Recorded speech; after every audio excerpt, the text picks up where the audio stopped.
Baruch atah Adonai Eloheinu melech haolam she'akol niya bidvaro.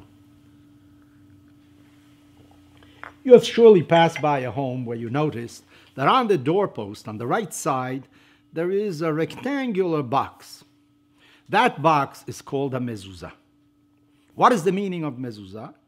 Well, inside that box is a parchment, and on that parchment you have 2 paragraphs of the Torah handwritten by a sofer.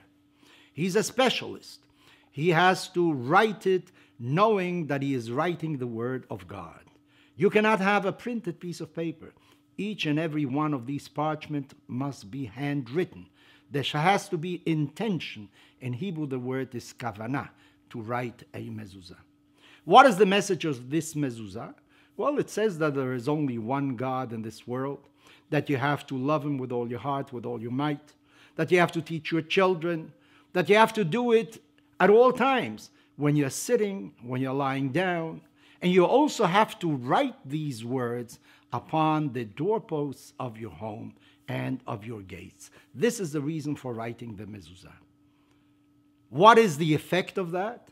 The effect is that when you go into a Jewish home, you're immediately made conscious of the fact that you have to behave according to what is written in this parchment. Namely, you should always be conscious that there is one God, that you have to love him with all your might, with all your heart, that you have to teach your children, and also when you leave the house, you will also notice the mezuzah. So you have to know that when you go out into the world, to your everyday affairs, to your business, to your profession, you also have to behave yourself according to these laws. I remember I was once in Gerona. Gerona is a city near Barcelona in Spain. I was taken to the Jewish quarter. I was very interested because one of the greatest Talmudists of all times, Ramban Nachmanides, lived there. He was a great leader of the Jewish people, also a great Kabbalist. In some of the doorposts, I could notice that there was some kind of carving inside so that something could have been placed there. That was actually the place for the mezuzah.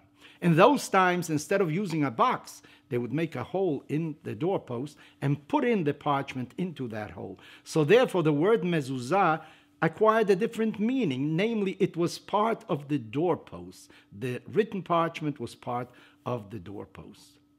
I remember also that once on a visit to Poland, I went to see a medical school that had once been the edifice of the Yeshiva Chachmei Lublin, that was inaugurated around 1930-31. It was the first yeshiva that also had a dormitory. It was a very impressive structure. Even though the doorpost had been painted over, I could still see where a mezuzah had originally been placed there. So therefore, the mezuzah is not a good luck charm. It is actually a reminder of our obligation to God. Some people even have a mezuzah in their car. They have it in their pocket, thinking it is some kind of amulet that will defend them against evildoers. But actually, the mezuzah is something else. It has to make us conscious of our responsibility to God. And as I have said on other occasions, God will certainly keep his promise. What you have to make sure is that you behave according to that.